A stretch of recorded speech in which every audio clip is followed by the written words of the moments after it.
I am going to call him in like I call all my other friends in. So back in February and January and March when we were having this thing, Ellis kept reaching out. He was like, "Hey man, what's going on with the conference?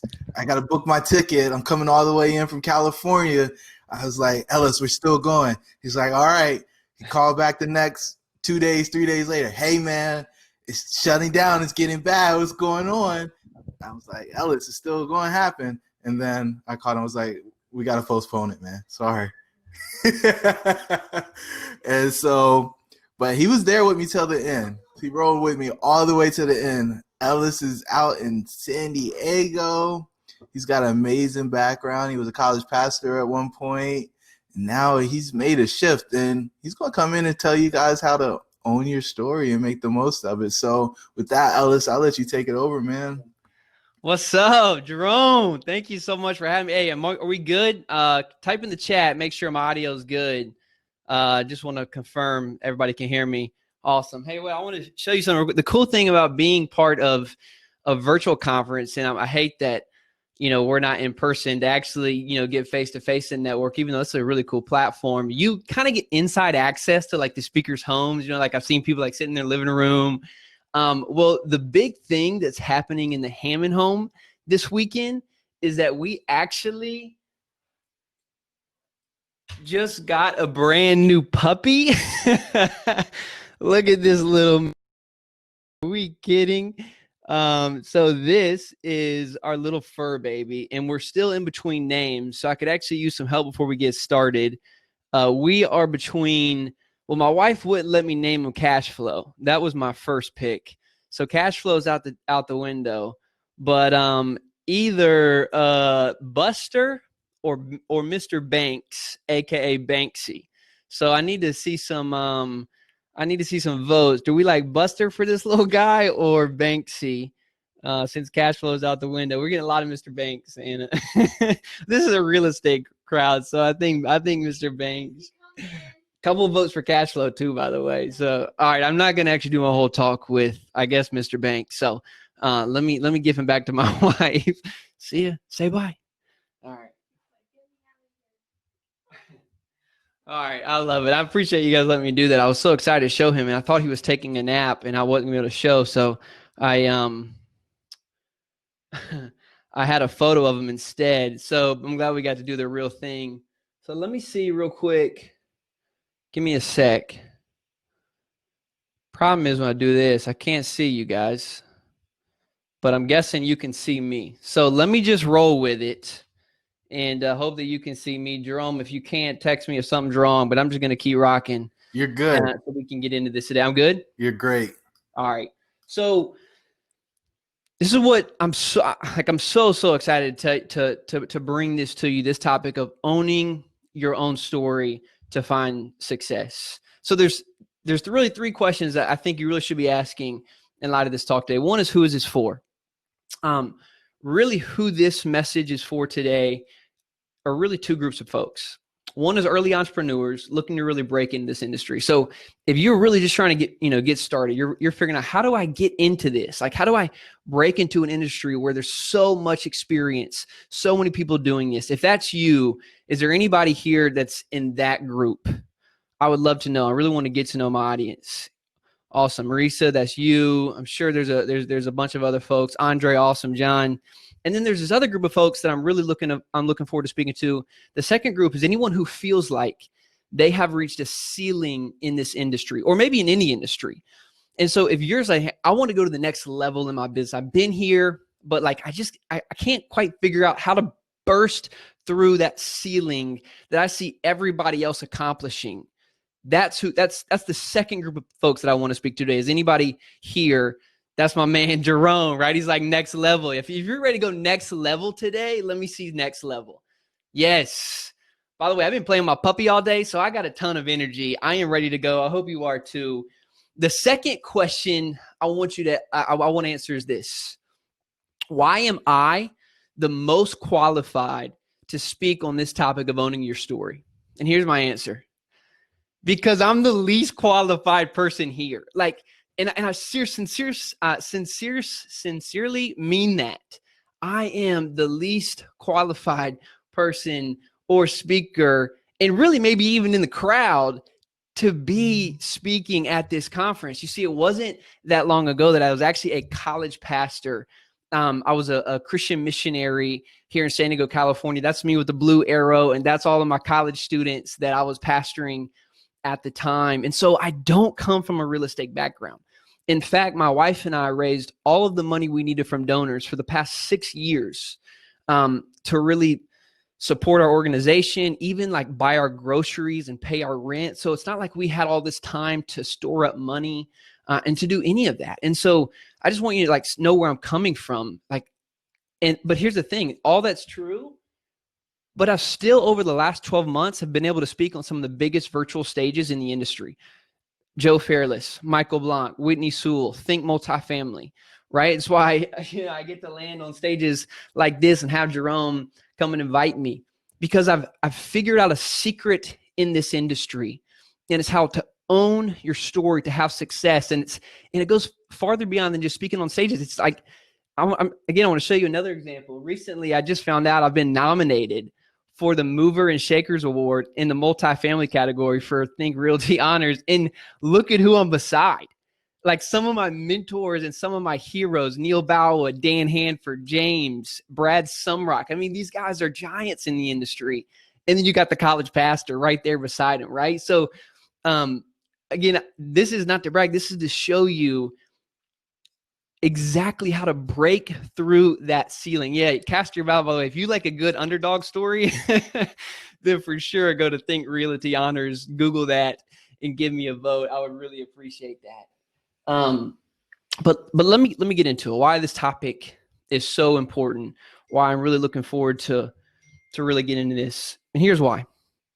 In order to really grow and scale your portfolio in this business, you must convince people to work with you, and oftentimes over somebody else, right? So let me give you an example. If you have cash to, hold on, my computer is blowing up. Guess it's the other thing of going live on your computer. All right. So if you, let me back up a little bit. If you really want to grow and scale your portfolio, you need people to know, trust, like, and want to do business with you, typically over somebody else, right? And that's in the industry. You have to figure out what is it that makes you different. And so let me give you an example. If you came to this conference, and let's just say, for example, you had cash to invest, right? You had money and you came here to looking for an operator or a sponsor to really put money with. Who do you go with? Okay, let me ask you that. Think about that for a second. Now put yourself in maybe my shoes, or let's say you were on stage and you were speaking at this conference. You're just an attendee here, but in 12 months from now, after you hear my talk, you're going to be on a stage like this, right? Because I'm sure there's a lot of people that want to be on a stage like this so they can share their story, find investors, grow their business, accomplish their dream. You're on a stage like this and you are around all of these much more qualified folks, right? But you want to grow your audience. You want to grow your investor base. How do you get someone to make a decision with you and not with somebody else? Because here's the reality. That is what you're entering into if you're becoming a real estate entrepreneur or an entrepreneur in general. You're going to be breaking into an industry that already has people that have way more success, way more track record, way more experience, way more assets under management. And you have to figure out, how do you convince or compel them to work with you?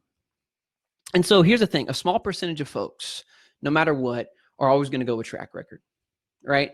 Who's got the most experience? Who's got the most assets under management? There's a small percentage that are always going to make that decision. But the majority of us, and this is good news for folks like me who got a college pastor background, right, and no real estate education, will make a decision based on emotions, based on who they feel like they resonate with the most. Why? Because most people, the majority of people, make decisions based off of emotions. And then they justify those decisions with logic. Let me repeat that again. Most people make decisions based on emotions and how they feel, and then they justify those decisions with logic. And so let me pause here for a second, because like, I want to make sure I'm really speaking to people here. Let me ask you a question. If you would just be really honest, right? No matter where you are, no matter how much success or no success you've had, let me ask you this question. I want to know, over the past couple hours or day, or maybe even the last several months or weeks, has anybody had these thoughts? One, no one will work with me because I don't have a track record or experience. If you've thought that, if that's been a doubt for you, let me see something in the chat. Yeah. How about this one? I can't compete against all of these experienced investors. It's just no way, Ellis. Like, how do I break into an industry where people have hundreds of millions? They're raising lots of money. Like, who's going to work with me? Or how about this? I just don't know enough yet. I don't know enough yet. This is my first event, or this is my first conference, right? How am I going to convince anyone to work with me? And by the way, I'm not just talking about investors. I'm talking about brokers, because you not just need money for deals. You need to go find deals. And so this is what I want to get into, because when we realize that it's actually not about your track record, it's not about your experience, the thing that really matters, the key to your success in this business lies in the power of your story. I mean, can I get an amen? Like, I'm back to my pastor days right now. You know what I'm saying? Like, I feel like I'm preaching, because this is powerful stuff, because I've experienced, like, I am living testimony to this. And so here's what I'm saying. If the key to your success in business lies in the power of your story, then follow along with me. Your track record doesn't matter. Where you grew up does not matter. Where you went to school or didn't go to school does not matter, if you think that's a barrier, right? Because all of these things we put as barriers in our minds. I can't go to the next level, or I can't break into an industry because I don't have this or this.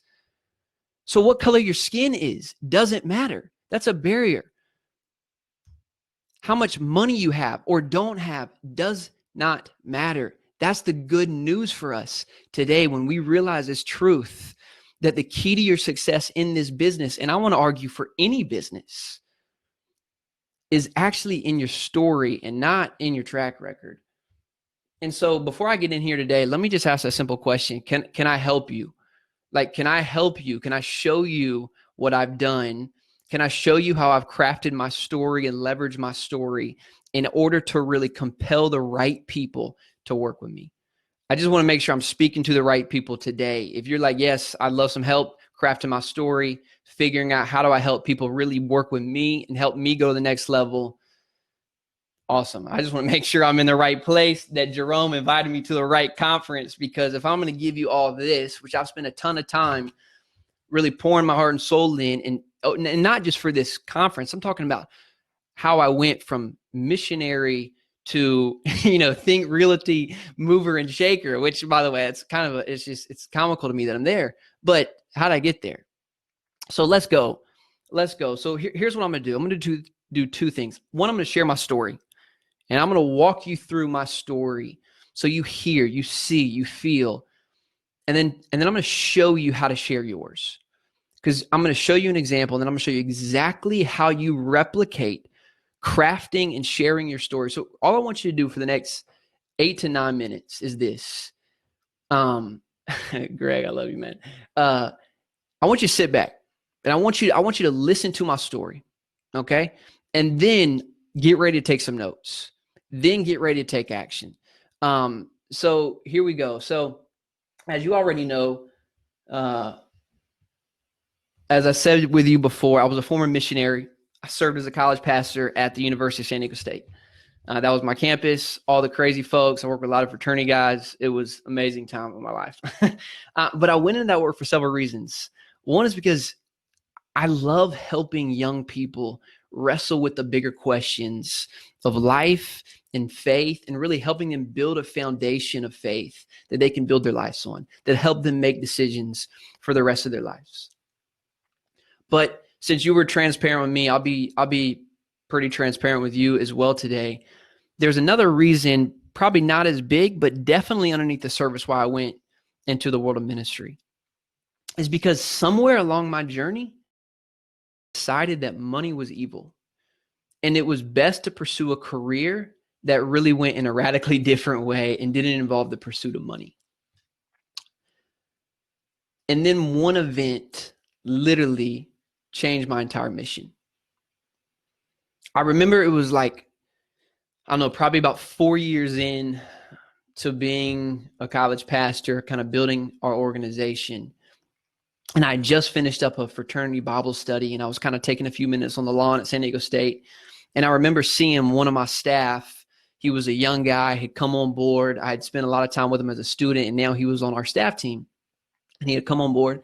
And I remember him walking up. We spent a lot of time together, and I could tell something was up. And so I said, hey, man, what's wrong? And he's like, Ellis, I don't have enough money this month to buy enough groceries to eat. That hit me. Like I'm almost emotional thinking about it today, how much that hit me. Because here was this 22-year-old kid that I had felt responsible for. Now, if you were wondering why I didn't have enough money, is because remember this, we raised all the money that we needed in order to fund what we did, including our lifestyle. And he was a minority guy. He's actually the big dude in the backpack in this photo right here. And so he didn't come from a strong church background. It's not like he had, a rich and wealthy family. He had trusted us to really help lead him and guide him and come up with enough funds to be a part of this vision that we were building. And he had said, man, I don't have enough food this month. And so it hit me so hard because he was a 22-year-old kid.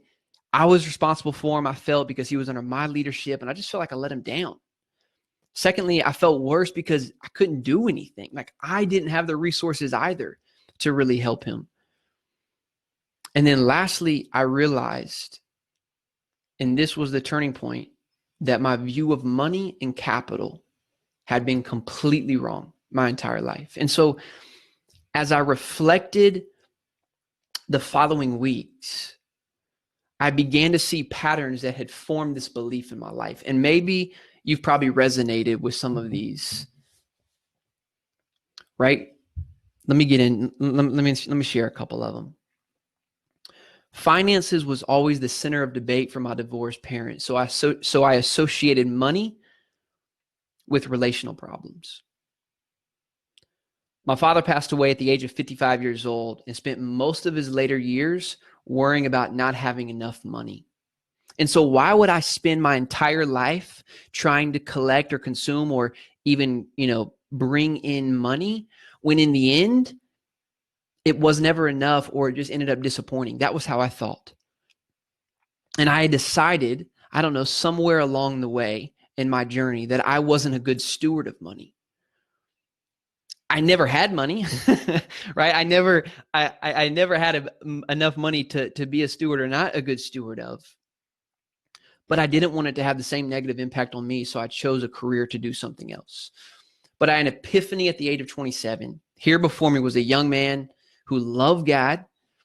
He had a great purpose in life. He was generous to others. And he needed more money, frankly. And literally, it was in this season, and I hope you're hearing me. It was in this season I made the decision to get really wealthy and steward not only my time to have influence, but also my money. But here was a problem. I didn't know how to get wealthy, man. I was still a college pastor with no financial education. My dad had passed away at 21 years old. Who was I going to turn to? I had trusted the little bit of capital that we did have with a financial advisor. And let's be real, y'all. We can look at middle-class America and know how that works out. And so I looked at that and said, I know this is not the plan. This is definitely not going to get me to where I want to go. And so I remember this moment. I was driving in my car. This is going to take some of y'all back, man. And some of you can be like, they still do that? I was driving in my car and I heard a radio ad that said, if you want to learn how to build wealth through real estate, call this number and come to this seminar. And so straight up, here's a 20, I don't know how old I was, 20 something, getting hooked by a radio ad in my car because I was desperate, man. I was hungry. It's exactly what it was, Jerome. And I went to this seminar and it was a turning point for me. I don't remember really anything I learned at that seminar, but I remember what I saw and I remember what I felt. I remember seeing average men and women who did not come from wealth. They weren't already millionaires. They were hardworking blue collar people just like me. And they were building great wealth through real estate. They were starting to change their financial future and legacy for their family through real estate. And it hit me because up to this point, I thought straight up you had to be a millionaire to buy real estate. Like real estate was the end game. And what I realized in that moment is that real estate is not the end game to getting wealthy. Real estate is the starting point for anyone who desires to become wealthy. And so, you know, I don't have a ton of time to get into this, but the first deal we ever bought was a duplex here in San Diego, California. Look, I'll show it to you right here. Well, this is actually not the thing, but these are just a couple photos of me and my wife, and actually some of those fraternity guys helping me fix this duplex. It cost us about $500,000 to purchase. Excuse me. We had a family member invest with us who put down the payment actually. And then we used the little bit of money we had and a ton of work, as you can see in these photos, to really turn that place around. And in less than 12 months, we had created over $100,000 in equity.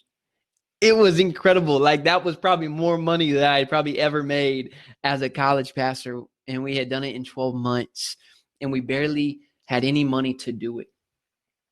I mean, anybody had that feeling? Y'all remember your first deal? Like, you know how good it felt to people who have been in this? It's accomplishable, right? I want you to hear that. And I learned how to do my first deal, by the way, going to conferences and listening to podcasts, right? No financial education. Nobody really showed me what to do. Just taking action. But when I look back at these 12 months, and you got to hear me on this, when I look back at these 12 months, again, I was so thankful. We had just done something I never really thought we would ever be able to do. Create $100,000 in a year. I was fine for a while just to be poor. But when I look back at those 12 months, I couldn't even begin to count the amount of hours that we spent on that house, man. It was a lot. And I knew, like, I began to think about my goal of like really becoming wealthy, I knew that we could not become or really gain the type of wealth we wanted to create and do what we wanted to be able to do for our community, buying a duplex at a time. And so that's when I learned about syndication. It's where I learned about real estate syndication. And maybe some of you are learning that for the first time here this weekend, that there was a business model that allowed you to raise large amounts of money from investors, from other investors, to purchase deals that no one could buy on their own, right? You drive down the street and you saw these large buildings, and I always thought, man, that's got to be institutional, or big banks have to buy these. It was the first time I realized, dude, I could own a building like that. Are we kidding?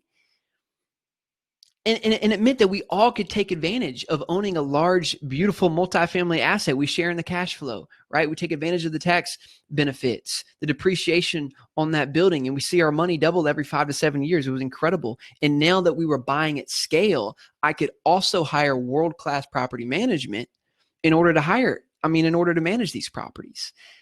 And not only that, along that journey, I learned about an organization called Apartment Life. If you've never heard of Apartment Life, I encourage you to check out their website, apartmentlife.org.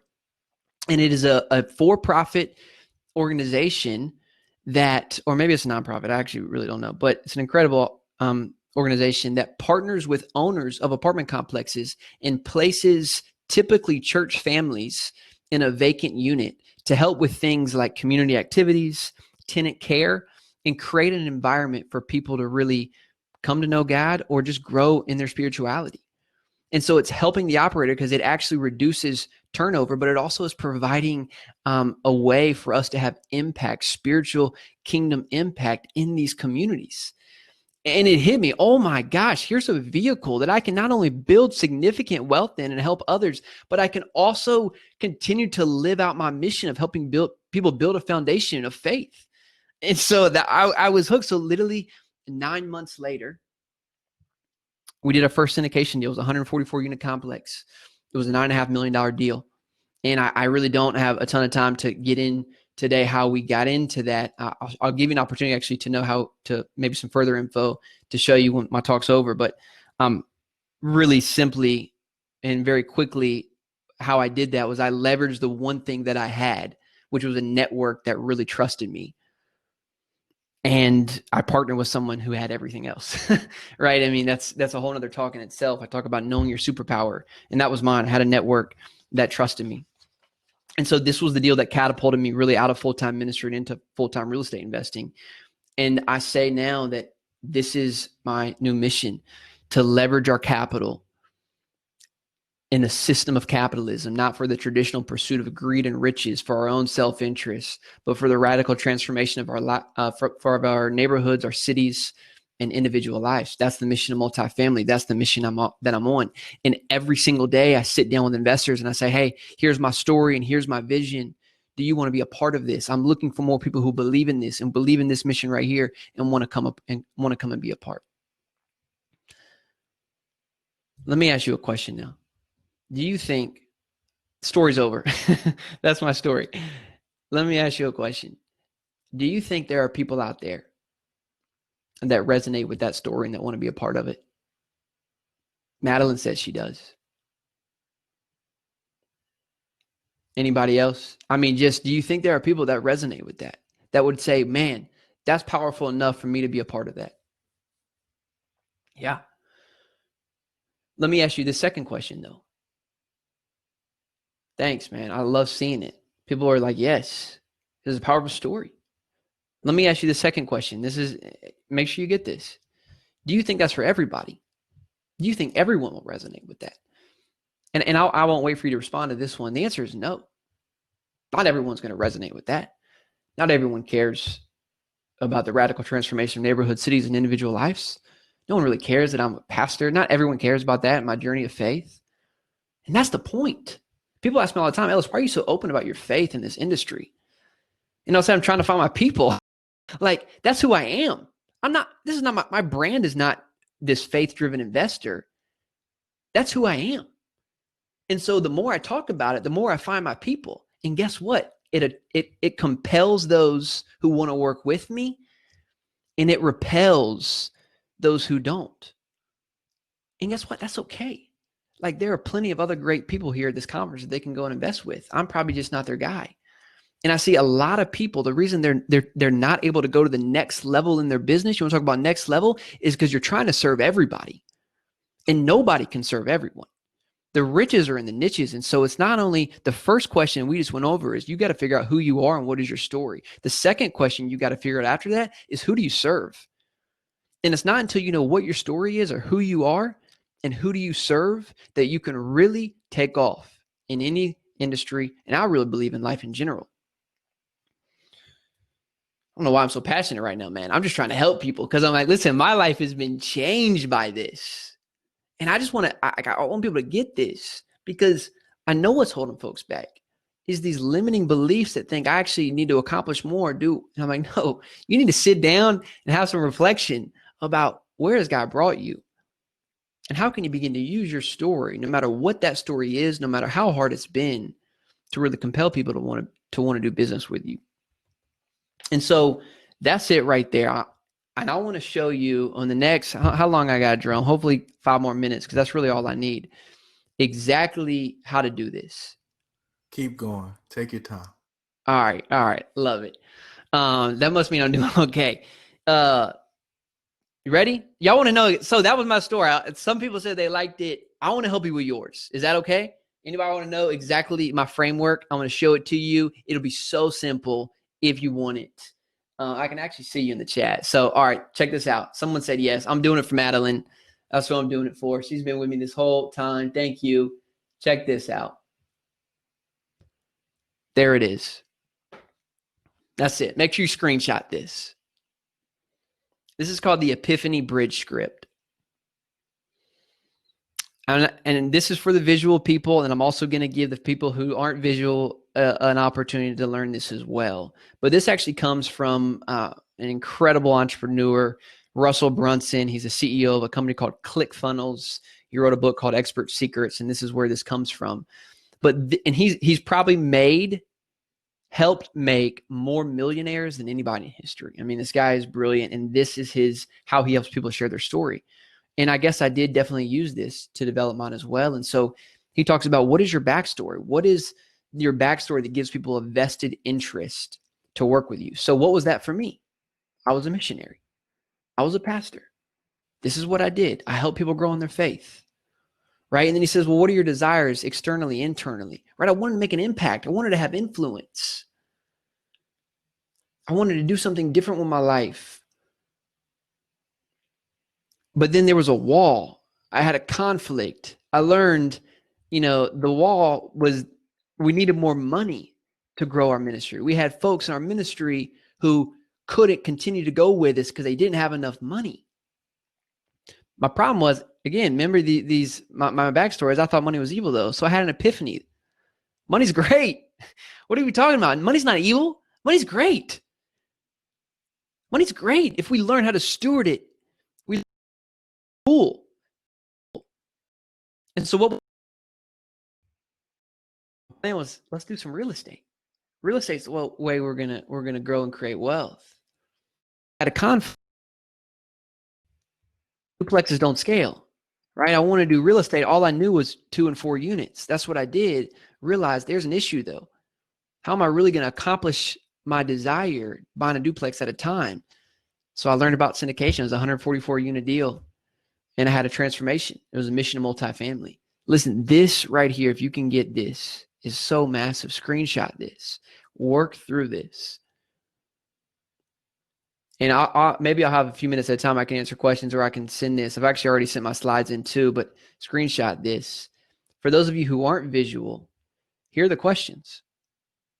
Screenshot this. Work through this. What's your backstory that gives us a vested interest in your journey? What are your desires? What is it that you want to accomplish? And what's that external but also internal? People in. The wall. What was the you hit with your current opportunity that started you on this journey? Right?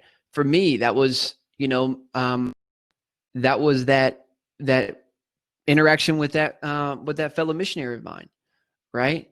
The epiphany. Wow, money is, we can use money. Money's great. Money's not evil. So what was your epiphany you experienced in the new opportunity you discovered? I discovered that we can use wealth and use money to have influence, not just time, but also money. And so what was the plan? The plan you created to achieve your desire. For me, that was, we're going to start investing in real estate. The conflict, what conflict did you experience along the way? It was hard to scale duplexes.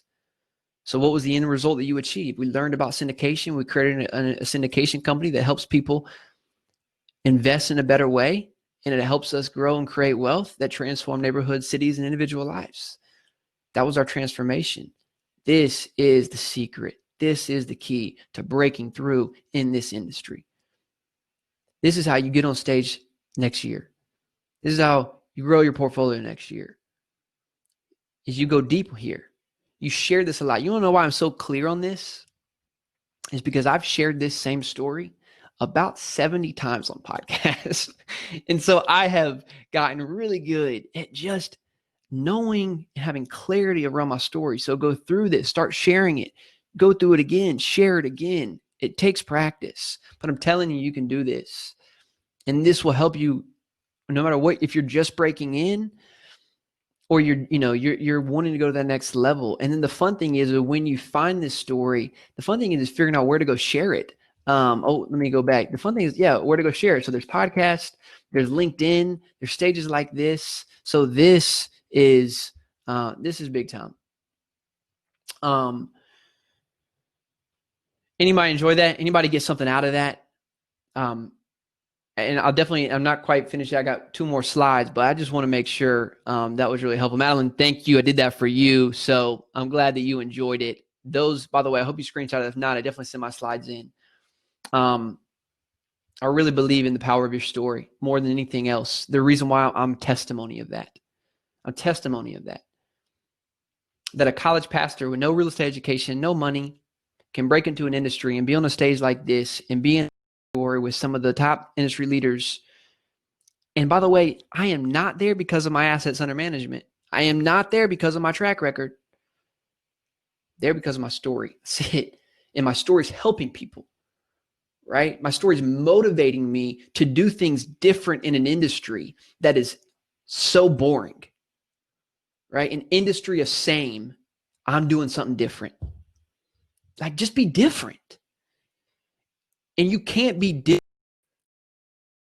Hey, I got a 12% return on your money. Hey, doing conservative underwriting, bro. He's doing 12%. What else? So hey, if you enjoyed this, Yogi has been awesome, man. I just am pumped. I love this. If you want to know more about my story, also I go into like super detail. I'm actually doing something really cool, and I want to do something special for Jerome, just because he's my homie, and I know that I think it can really help people. And so I'm actually writing a book, and I'd love to give you a free copy. It's not quite finished yet, but I would like to give you an opportunity to get your free copy. And so all you have to do is actually just go to missionofmultifamily.com and request your free copy. Whenever I get it, you'll be one of the first people to get access to this book. And I'd like to give you a free copy. So if you like this, if you enjoyed this story, again, this is a way to follow along my journey. But also, if you're just saying, hey, I want to get better at this and sharing my story, I just go into more detail here.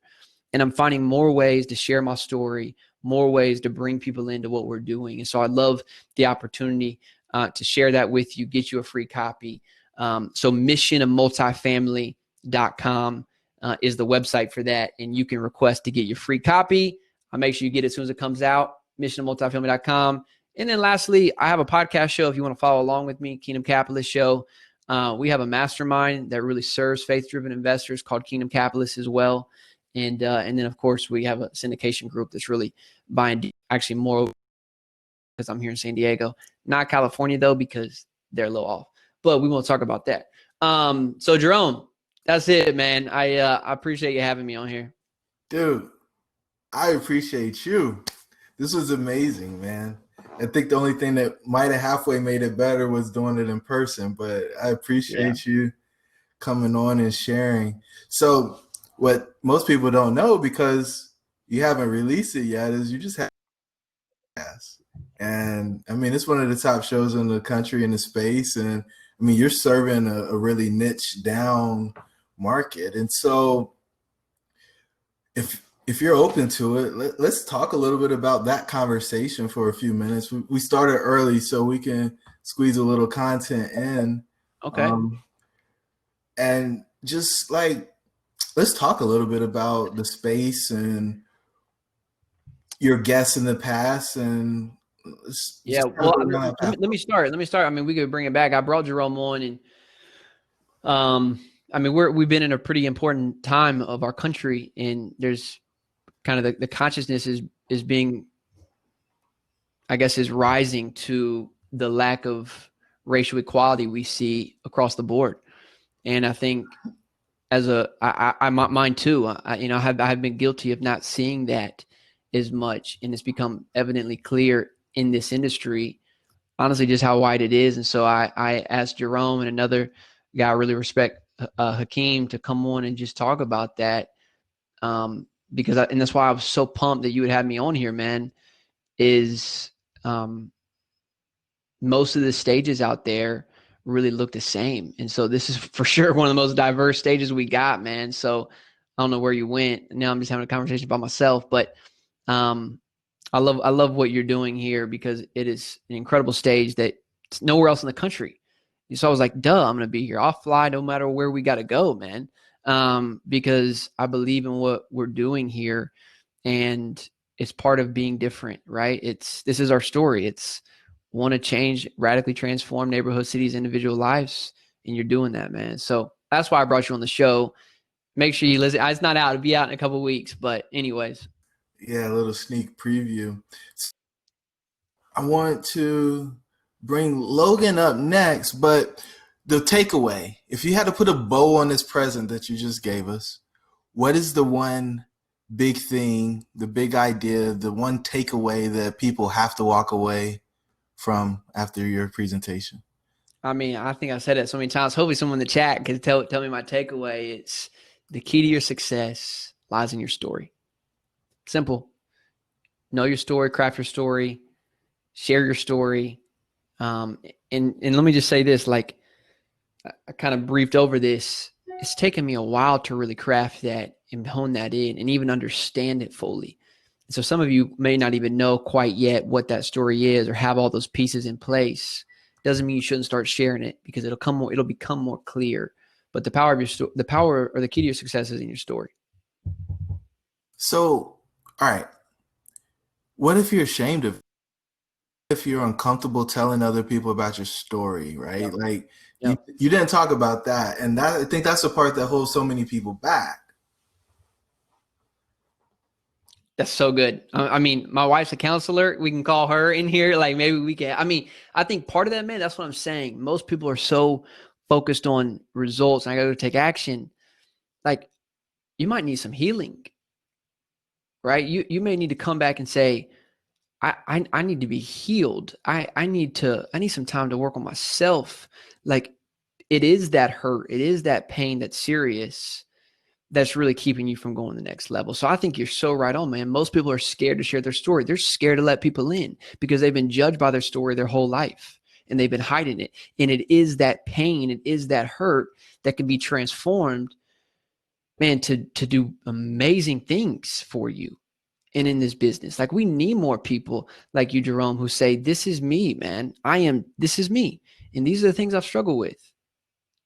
Right. But it takes, I just think you're so right on, man. Like some people need to be healed, and that comes through time. I mean, I think that really comes through faith in Christ. And it comes through, really speaking with someone who can help you understand where these things really come from.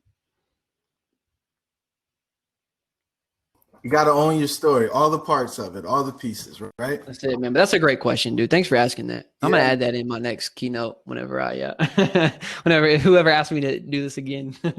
I can't wait to get the video out for you so you can use this to get some more, because more people need to hear this presentation. Ellis, thank you so much, man. Yep. Hopefully you can hang out and chat with some folks. And hey, you got Logan coming on? Yeah, he's next. Hey, I can't wait for Logan, man. Let's get Logan in here. Logan's the man. We work with Logan. Logan's the Kansas City King, baby. So let's get him in here, man. Get some of that Kansas City sauce on this thing.